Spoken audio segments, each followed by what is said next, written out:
Hello जी, राधे कृष्णा, जय माता दी। कैसे हो आप सब? उम्मीद करती हूँ कि आप अच्छे हों और अपने अपने चल। तो आज हम फिर से चल पड़े और ये देखिए है ताया ससुर जी का घर।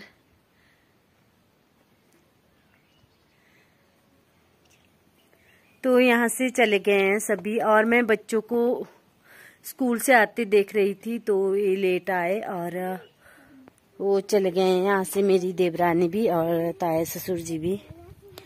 तो हम जा रहे हैं अब। कल्पना, मीनाक्षी और प्रिंस से स्कूल में गए हुए थे तो मैंने इनको मैं रुकी हुई थी और अब हम जा रहे हैं तैयार हो करके। और ये नीचे हमारा गांव है। तो देखिए कैसे खतरनाक रास्ते होते हैं हमारे। और मैंने पशुओं का काम करके मतलब उनको, तो आज हम फिर से चले धाम खाने और अब आपके साथ हाथ। तो अब हम पहुंच चुके हैं अपने गांव में नीचे और यहाँ पर अपने गांव की मतलब चाची जी और का वेट कर रहे हैं यहाँ पर। तो आधे तो चले गए हैं गांव के और चाची जी अभी तैयार हो रहे थे तो हम यहाँ पर रुके हुए थे उनको। और ये देवता आए हुए थे तो यहाँ का निमंत्रण भी था हमारे को। और एक जगह पे जो मतलब बरखी या आज वहाँ पर भी जाना था तो देखते हैं अब कहाँ जा पाएंगे। तो ये हमारा गांव है और ये है यहाँ के पहाड़। तो अभी शाम के 4-5 बजे का टाइम है और आकाश में बादल भी थे और सूर्य देव जी भी छिपने वाले हैं। तो आते आते हमारे को अंधेरा हो जाएगा। और ये भी हमारे गांव वालों के घर है। तो अभी मतलब 3-4 परिवार और जगह पे घर बना चुके हैं। जैसे कि यहाँ पर गए थे हम, यहाँ पर है शिव शंकर भोलेनाथ जी की गुफा। तो जैसे कि हमारे यहाँ पर पहाड़ों से पत्थर आते हैं, गिरते हैं बरसात के दिनों में, तो सभी यहाँ से इधर उधर घर बना रहे हैं। और ये गया नीचे को रास्ता शिव शंकर भोलेनाथ जी की गुफा को। और ये देखिए यहाँ पर भी शिवलिंग खुद अपने आप बनी हुई है और साथ में ऊपर से शिवलिंग के ऊपर पानी गिरता है। और जब हम यहाँ पर ध्यान से देखते हैं तो ऐसा लगता है कि शिव शंकर भोलेनाथ जी नंदी पर बैठे हुए हैं। तो ये है यहाँ के आसपास का नज़ारा। और जो ये घर दिखाई दे रहे हैं आगे, तो यहाँ पर जाएंगे हम। यहाँ पर है बरखी और जहाँ पर देवता जी आए हुए थे तो वहाँ पर चले गए हैं मेरी सासू माँ और देवरानी। और होता ही है कि मतलब बुलाते हैं तो जाना ही पड़ता है। तो एक जगह पे हो गए और एक जगह पे मैं और बच्चे चले हैं। तो यहाँ सड़क ख़त्म हो चुकी है। अब हम यहाँ से नीचे को रास्ते से जाएंगे और हम पहुँच चुके हैं जहाँ पर है बरखी। तो ये हमारे मतलब परिवार के ही है, उनका घर है। तो देखिए कितना प्यारा है और बहुत ही प्यारा डिजाइन है यहाँ का। और ये नीचे है पीपल के बड़े बड़े पेड़। तो 3-4 पेड़ है ये पीपल के,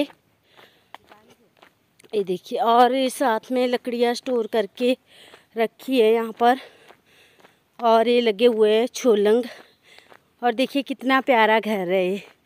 चारों तरफ से शीशे से मतलब शीशे की ही दीवारें हैं इसमें ऊपर वाली मंजिल में। और ये यहाँ से मामी मतलब यहाँ की घास लेकर के जा रहे थे तो हम पहुँच चुके हैं और यहाँ पर बैठ गए हैं खाना खाने।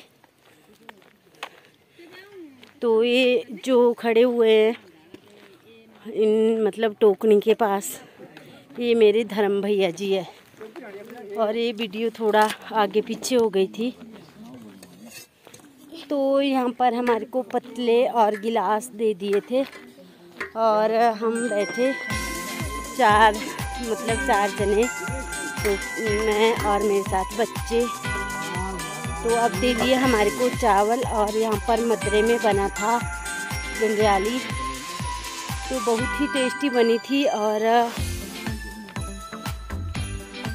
देखिए वो हमारे मदरे में दाल बनाते हैं, और माह की दाल बनाते हैं, रौंगी बनाते हैं और गंडियाली बनाते हैं। तो यहाँ पर हमारे ऐसी रिवाज है कि जिनके घर से कम लोग आते हैं खाने के लिए, तो उनको लिफाफे में सब्जियां पैक करके दे देते हैं। ये खट्टा कद्दू है,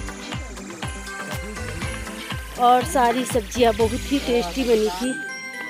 तो देखिए एक टोकनी चूल्हे के इसमें चर के बीच में रखी हुई है, और इसमें पानी गर्म किया हुआ है। तो ये यहाँ पर दाल है, माहा और रौंगी और राजमा मिक्स। तो अब जार में आग जला दी, और पानी पहले से गर्म था। तो ये यहाँ पर मिठा है, तो मिठा मैंने लिया नहीं, और प्रिंस ने लिया था मिठा, ये नमकीन नहीं खाता। उसके बाद आ गई थी हमारे को कढ़ी, और प्रिंस मिठा ही खाता है क्योंकि इसको मिर्चें लगती है। और अब जार में आग जला दी, और इसमें डालेंगे चावल, क्योंकि चावल गरम गरम ही बनाते हैं और गरम गरम ही अच्छे लगते हैं तो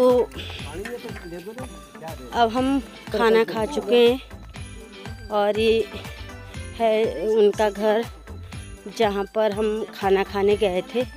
तो अब हम चल पड़े हैं घर के लिए, और यहाँ पर प्रिंस के पापा खाना बना गए थे, और फिर गए थे वो दूसरी जगह पे फंक्शन था, वहाँ पर देवता जी की यात्रा थी, तो वहाँ पर भी उन्होंने खाना बनाने जाना था। तो यहाँ पर बना करके वो फिर चले गए थे, और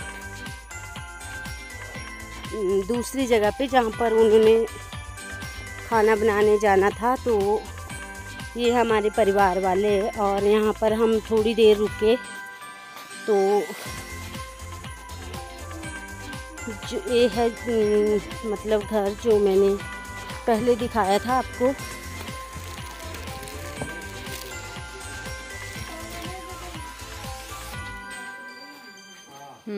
और फिर हमारे साथ ताया ससुर जी आगे आ गए थे, तो फिर हम इकट्ठे गए घर को। तो हम यहाँ पर थोड़ी देर रुके और इनसे बात की, क्योंकि ये हमारे यहाँ पर परिवार वाले हैं। तो थोड़ी देर हमने यहाँ पर बात की, और उसके बाद चल पड़े थे घर के लिए। तो देखिए कैसा ये हो गया था, थोड़ा थोड़ा अंधेरा होने लग गया था हमारे को घर को जाते जाते। और फिर यहाँ पर एक चाची जी थे, तो ये भी रुके हुए थे हमारे को, और अब चल पड़े पंडित जी अंतर से आने वो। और ये देखिए लोगों के घर में लाइटें भी जल चुकी है। तो ये हमारे गांव वालों का घर है। और फिर देखिए गांव में पहुंचते पहुंचते कितना अंधेरा हो गया था हमारे को, और चारों तरफ लाइटें टिमटिमा रही है। बहुत ही प्यारा लगता है रात को, जैसे कि तारे टिमटिमाते हैं, ऐसा लगता है कि जैसे आसमान में तारे टिमटिमा रहे हो। और तो देखिए अब पहुँचे हम घर में, और अब मैं करूँगी काउ मिल्किंग। और देखिए चारों तरफ लाइटें टिमटिमा रही है। बहुत ही प्यारा लगता है रात को देखने को, जब पहाड़ों में लाइटें तारों की तरह टिमटिमा रही होती है। तो अब मैं कपड़े चेंज करके तब करूँगी काउ मिल्किंग। ये हमारा घर है, तो मैं पहुंच चुकी हूँ घर में। तो मैं कपड़े चेंज करके और मैं आ गई हूँ किचन में, और यहाँ से ले जाऊँगी बाल्टी और थोड़ा सा गर्म पानी और साथ में डालडा। तो ये बर्तन मतलब दिन को चाय बनाई थी और फिर मैंने तो नहीं बनाई थी, पर भारती आई थी बाद में स्कूल से, तो हम चले गए थे धाम खाने और उसने अपने लिए चाय बनाई और देखिए बर्तन यहाँ पे रख दिया है। और ये मैंने गैस के ऊपर पानी गर्म करके मैं जा रही हूँ कब सेट में, और ये हाथ में लिया है मैंने, इसके सींग बनवाए। वो वाली वीडियो मैंने नहीं शेयर की आपके साथ बच्ची के। तो ये कौली में लिया हुआ है मैंने हल्दी और सरसों का तेल। तो जब तक ये सींग अच्छी तरह से ठीक ना हो जाए तब तक इसको लगाते हैं सींगों में। तो आज ये 22 दिन की हो गई सप्पू, और इसके सींग भी बनवाए, तो वो वाली वीडियो मैंने नहीं बनाई। और मुझे भी बहुत ज़्यादा रोना आता है, मतलब इनके दुख तो लगता है, पर बाद में फिर लोग बोलते हैं कि सींगों वाले मतलब बेचने भी पड़ते हैं इतने, फिर अकेला नहीं कर सकता आदमी काम, तो फिर सींगों वाले नहीं लेते पशु। और ऐसे भी सींगों से मारने का डर रहता है, तो इसलिए इनके सींग बंद करवाने पड़ते हैं। और अब मैं कर रही हूँ काऊ मिल्किंग। तो कालू के थनों में मैंने डालडा लगा लिया और फिर मैं इनको गर्म पानी से धो रही हूँ। तो हाथों में मैंने डालडा लगाया हुआ था और ये लगा लिया थनों में, तो जो मैंने डालडा लाया और गर्म पानी से भी साफ़ कर लिया। तो अब निकालूंगी मैं दूध, और अभी भी ये लात मारती है क्योंकि अभी 20-22 दिन हुए इसको डिलीवरी हुए उनको। तो अब कर लेती हूँ मैं काऊ मिल्किंग।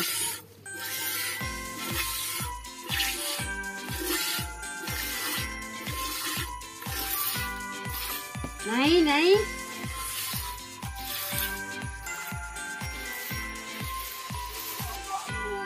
तो दूध मैंने निकाल लिया है और तसले में डाल करके थोड़ा सा अपने लिए रखा। और क्योंकि अभी छोटी सी है बच्ची, तो वो घास नहीं खाती और बहुत ज़्यादा ख़राब है। देखिए अगर मैं इसको अपनी उंगलियां ना दूँ मुँह में तो ये दूध नहीं पीती, और इसे पहले उंगलियां देनी पड़ती है इसके मुँह में तब पीती है ये दूध। तो अब मैं पिला रही हूँ इसको दूध बच्ची को, और बहुत ही ज़्यादा शरारती है ये। तो दूध मैंने इसको पिला लिया और अब देखिए क्या कर रही है। तो दूध पिला लिया मैंने और अब मैं दूंगी इनको घास। तो अगर आपको वीडियो अच्छी लगे तो प्लीज़ लाइक करें, शेयर करें, कमेंट करें और मेरे चैनल को सब्सक्राइब करें। आपका कीमती समय लेने के लिए धन्यवाद। अब मिलेंगे किसी नए वीडियो के साथ, तब तक के लिए बाय बाय। स्वस्थ रहिएगा, खुश रहिएगा और अपना ध्यान रखिएगा। राम राम, जय माता दी। तो मैं लगा रही हूँ इसके सींगों में हल्दी और तेल, और ये बहुत ज़्यादा ख़राब है, तो इन सींगों को भी मतलब ऐसे पैरों से ये हल्दी निकाल देती है, तो इनका बहुत ज़्यादा ध्यान रखना पड़ता है। और देखिए क्या कर रही है, तसले को भी ऐसा सोच रही है कि मैं इसको भी दांतों से चबा रही थी, तसले को भी। और बहुत ही ज़्यादा शरारती होते हैं छोटे छोटे बच्चे। जब मैं इसको सुबह बांधती हूँ बाहर तो ये मुश्किल हो जाती है पकड़नी। तो अगर